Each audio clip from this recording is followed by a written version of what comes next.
तो ये नीट 2023 का एक क्वेश्चन है और इलेक्ट्रिक डायपोल का, जिसमें हमें इलेक्ट्रिक डायपोल की वजह से पोटेंशियल बताना है किसी पी पॉइंट पे। देखते हैं इस क्वेश्चन में क्या कह रहे हैं। An electric dipole is place as shown in the figure. ये कोई इलेक्ट्रिक डायपोल में एक माइनस चार्ज है, प्लस चार्ज है और दोनों के बीच का ये सेपरेशन है और इसके सेंटर से कुछ 5 सेंटीमीटर की दूरी पे कोई पी पॉइंट है। वहां पे हमें क्या बताना है, the electric potential in 10⁻² volt. सिर्फ वोल्ट में नहीं बताना, 10⁻² वोल्ट में बताना है। एट पॉइंट पी, इस पॉइंट पी पे ड्यू टू द डायपोल, इस डायपोल की वजह से इज एप्सिलॉन नॉट गिवन है, जो कि हमें पता ही होता है परमिटिविटी ऑफ फ्री स्पेस, और 1/4 पे एप्सिलॉन नॉट के, जो कि एक इलेक्ट्रोस्टैटिक कांस्टेंट है। अब इस क्वेश्चन में खास बात यह है कि सबको लगेगा कि ये शॉर्ट डायपोल वाला केस है। शॉर्ट डायपोल की वजह से उसकी एक्सियल पॉइंट पे जो पोटेंशियल है उसका फॉर्मूला जो कि होता है -kp/r², सब वो लगाएंगे, लेकिन उससे आंसर जो है कोई सा भी मैच करेगा नहीं, क्योंकि ये जो गिवन है वो शॉर्ट डायपोल है ही नहीं। जैसे कि ये जो दूरी है वो 3 सेंटीमीटर, तो ये ए है, और ये 2 ए जो टोटल है वो 6 सेंटीमीटर है। वो 5 सेंटीमीटर के कंपैरिजन में कंपेरेबल वैल्यूज हैं, तो ये बहुत ज्यादा बड़ी वैल्यू नहीं है, तो उसके लिए ये शॉर्ट डायपोल है ही नहीं। शॉर्ट डायपोल की कंडीशन क्या होती है, अगर हम देखें, इफ शॉर्ट डायपोल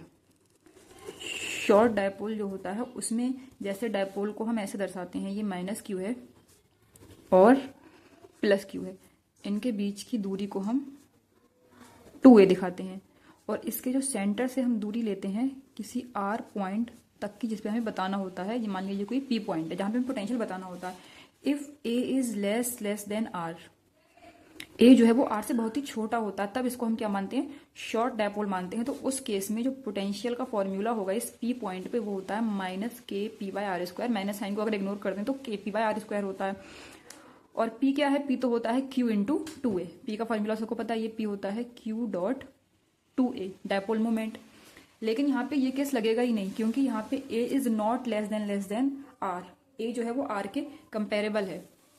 तो इसमें हम क्या करेंगे, एक एक इसको इंडिविजुअल चार्ज की वजह से इस पॉइंट पे पोटेंशियल निकालेंगे, इस इंडिविजुअल चार्ज की वजह से पॉइंट पे पोटेंशियल, और दोनों पोटेंशियल्स को ऐड कर देंगे। और पोटेंशियल में हम यहाँ पे डायरेक्शन नहीं लिखेंगे, क्योंकि इलेक्ट्रिक पोटेंशियल एक स्केलर क्वांटिटी है, उसको जस्ट ऐड करेंगे। साइन के अकॉर्डिंग माइनस है तो माइनस लिखा जाएगा, प्लस है तो प्लस लिखा जाएगा। तो अब हम देखते हैं कि इस क्वेश्चन में क्या करना है। ये तो हो गया जनरली जो हर क्वेश्चन में होता है। तो पोटेंशियल एट पी जो होगा, potential due to -q charge plus potential due to +q charge. Potential -q की वजह से होगा -kq/, अब डिस्टेंस देखो, डिस्टेंस है ये यहां से यहां तक जो 5 और 3 8 सेंटीमीटर हो गई, -kq/8, और सेंटीमीटर है तो हम क्या करेंगे, उसको कन्वर्ट कर लेंगे 10⁻2 करके मीटर में, +kq/+q की दूरी। अब देखते हैं +q की दूरी कितनी है, 5 में से 3 गई, तो ये दूरी कितनी बची, ये दूरी बची 2 सेंटीमीटर। समझ में आया ना। तो ये बचा kq/2 इंटू 10⁻²। बस अब इसको सॉल्व करना है और आंसर आपके सामने है। इसमें से kq/10⁻2 कॉमन ले लेंगे तो बचेगा 1/2 - 1/8, जो कि हो जाएगा kq डिवाइड बाय 10⁻²। तो ये 8 हो गया, 2 × 8, 8 × 8, तो 3/8 बचा। ये क्या बचा, 3/8, और ये बचा kq, 10⁻2 ऊपर जाके हो जाएगा 10⁻2। ये पोटेंशियल आया है, और पोटेंशियल किस में आता है, वोल्ट में पोटेंशियल आ गया। लेकिन हमें आंसर चाहिए 10⁻2 वोल्ट में, तो 10⁻2 वोल्ट में जो आंसर आया है वो आया है kq इंटू 3/8, 3/8 इंटू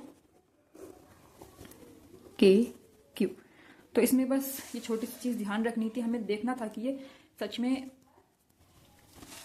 में ये शॉर्ट डायपोल है या कि नहीं है। तो बस इसका आंसर है ये 3/8 kq, फोर्थ वाला option is the correct answer. अगर ये क्वेश्चन आपको समझ आया हो तो इस वीडियो को लाइक करना and subscribe for more question practice.